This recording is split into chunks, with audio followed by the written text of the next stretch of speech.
Bukas ay naasahang i-adapt ng House Justice Committee ang kanilang committee report tungkol sa impeachment ni Vice President Sara Duterte. Pero ngayon pa lang, isang kongresista nagsabing hindi raw sasali sa botohan ng impeachment sa plenaryo. Nakatutok si Jonathan Andal. 2026.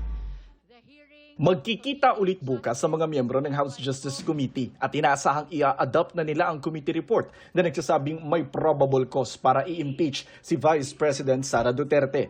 Sabi ni Justice Committee Chairperson Batangas Representative Jeremy Luistro, kasama sa i-adopt bukas ng umaga ang articles of impeachment. Pagkatapos, ipadadala na ito sa plenaryo para ikonsidera na maisalang sa debate at botohan ng lahat ng kongresista. Pero si Representative Edgar Erice nagsabing hindi sasali sa botohan ng impeachment.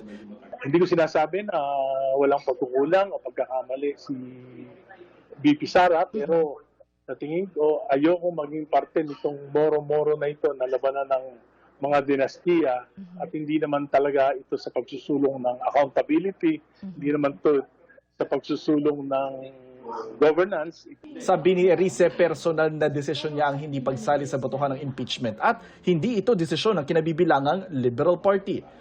Iimupin ko sila na huwag kaming sumama sa Marcos, huwag kaming sumama sa Duterte, maglagay kami ng kandidato namin. Noong April 29, 53 kongresista ang bumoto para sabihing may probable cause para ma-impeach si Duterte. Sabi ni Erice, marahil may dilema ngayon sa mga kongresista kung paano boboto sa impeachment.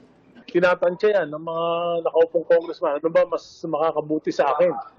Self-interest over national interest. For example, yung mga nasa Mindanao, siyempre apektado sila nung backlash. Sinusubukan pa namin kunin ang panig ni Luistro kaugnay sa pahayag ni Erice.